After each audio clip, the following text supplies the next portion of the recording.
دیکھیے بہت ہی سنجیدہ ایشو ہے. اس میں جو نوجوان جو محنت کرتے ہیں، ہمارے بچے بچیاں، اور قابل بننے کی کوشش کرتے ہیں، تو جب آگے چل کے آپ کی محنت اور قابلیت کی کوئی قیمت ہی نہیں ہوگی تو آپ کیا کرو گے؟ آپ کے پاس 95% مارکس ہیں، دوسری طرف سے 65% والا ہے، تو 95% والا رہ جاتا ہے تو کیا کریں گے؟ We are pushing them to the wall. تو ہمارا یہ کہنا ہے کہ آبادی کے حساب سے آپ لوگوں کو ان کا حق دے دیجئے. ہم تو خدا نہ خواستہ کسی سے حق چھیننے کے اس میں نہیں ہے کہ آپ کسی کا حق چھین کے اس کو دے دو، نہیں. جن کی جتنی آبادی ہے ان کو اتنا حصہ ملنا چاہیے. اور یہی کہہ کے نیشنل کانفرنس سے پہلے پارلیمنٹ میں ووٹ لیے کہ ہم یہ پارلیمنٹ میں مسئلہ اٹھائیں گے. آپ دیکھیں ان کے جتنے بھی ممبر پارلیمنٹ ہے، کسی نے پارلیمنٹ میں اس کے بارے میں بات نہیں کی. اس کے بعد کہا نہیں، اب ہمیں یہاں ووٹ دے دیجئے، ہم سرکار بنائیں گے تو ہم آپ کا مسئلہ حل کریں گے. سرکار بنائی اور اس کے بعد بھی کچھ نہیں ہوا. اور کل جب پروٹیسٹ کیا یہاں کے نوجوان بچے بچیوں نے، تو بہت امیدیں لے کے وہ یہاں کے وزیر اعلیٰ کے پاس گئے. تو انہوں نے کیا کہا؟ انہوں نے کہا 6 مہینے انتظار کرو. کیوں؟ کیونکہ کورٹ کا ڈیسیجن تب تک آ جائے گا. تو اگر 50 سیٹیں لینے کے بعد 3 ممبر پارلیمنٹ ہونے کے بعد لوگوں کو پروٹیسٹ کرنا، اور پروٹیسٹ کے بعد آپ ان کو بولیں گے 6 مہینے انتظار کرو تاکہ کورٹ کا فیصلہ آ جائے، تو پھر آپ نے کیا کرنا ہے؟ تو میں تو سمجھتی تھی کم سے کم وزیر اعلیٰ صاحب جو ہمارے پوسٹ گریجویشن میں ریزرویشن ہے، جو نیٹ کے ایگزام ہوتے ہیں، کمپٹیٹیو ایگزامز ہوتے ہیں، جس طرح میں نے 2018 میں SRO 49 لایا تھا اور 75% ریزرویشن اوپن میرٹ کے لیے رکھی تھی. مطلب اس کا ریزن کیا ہو سکتا ہے جو یہ فیصلہ لیا گیا ہے؟ مطلب کس کا؟ کیا مقصد ہے ہو سکتا ہے اس کا؟ نہیں، میں کہتی ہوں دیکھیے نا کہ آپ ایک بہت بڑی آبادی کو، 70% آبادی کو you are pushing them to the wall. آپ ان کو دیوار کے ساتھ لگا رہے ہیں، ان کی محنت، ان کی مشقت، ان کی قابلیت کو اگنور کر رہے ہیں، تو وہ کہاں جائیں گے؟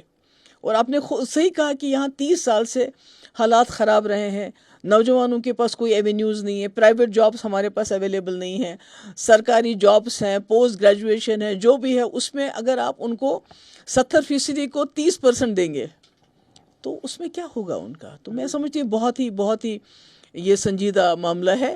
اس میں وزیر اعلیٰ کو کورٹ کے فیصلے کا انتظار کیے بغیر، ایک تو میں چاہتی ہوں کہ وہ اس میں SRO 49 کو اسٹڈی کریں، وہ دیکھیں تاکہ جو پوسٹ گریجویشن میں ہے اس میں اوپن میرٹ والوں کو ابھی سے حصہ ملے. اور دوسرا یہ جو ریکروٹمنٹ ہو رہی ہے، دیکھیں 6 مہینے تک ہزاروں لوگوں کی ریکروٹمنٹ ہو جائے گی، جس میں ہمارے لوگوں کا جو یہ اوپن میرٹ کے لوگ ہیں ان کا حصہ جو ہے وہ بالکل نہ ہونے کے برابر ہے. تو پھر کیا فائدہ ہے؟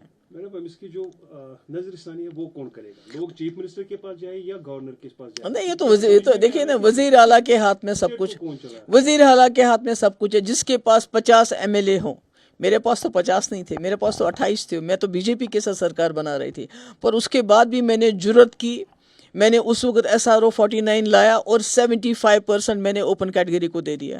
تو آج عمر صاحب کے ہاتھ کس نے روکے ہوئے ہیں؟ لیکن وہ تو کہہ رہے ہیں کیونکہ یہاں بزنس رول کا ایشو ہے.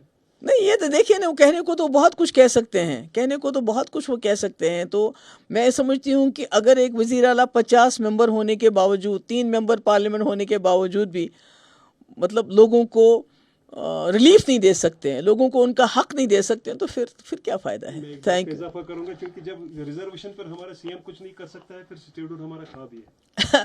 دیکھیے میں سمجھتی ہوں اس وقت جو حالات ہیں جموں کشمیر کے، جس طرح ہمارے نوجوان اس سردی میں ٹھٹھرتے چلے کلان میں سڑکوں پہ بے بس اور بے کس گھوم رہے، تو میں سمجھتی ہوں کہ ہر چیز سے زیادہ پریورٹی اس وقت اس ریزرویشن کو ریشنلائز کرنے کی ہونی چاہیے، اور وزیر اعلیٰ کو کورٹ کا انتظار کیے بغیر اس مسئلے کو حل کرنا چاہیے. روحلا صاحب نے جو کل پروٹیسٹ کیا تھا وہ بھی ایک الگ کہانی بتاتا ہے. اب کیا بتائیں ہیں کہ اگر آپ کو پروٹیسٹ تو کوئی بھی کر سکتا ہے، تو اگر آپ کو پروٹیسٹ کرنے کے لیے پہلے ممبر آف پارلیمنٹ بنایا جائے، پھر آپ کی سرکار بنائی جائے، پھر آپ بولیں گے اب میں پروٹیسٹ، تو پھر فائدہ کیا ہے سرکار بننے کا اور ممبر پارلیمنٹ بننے کا؟ میں سمجھتی ہوں کہ یہ سرکار کا کام پروٹیسٹ کا نہیں ہوتا ہے، ان کا کام ہوتا ہے ڈیسیجن لینے کا، جو عمر صاحب کو لینا چاہیے. Thank you.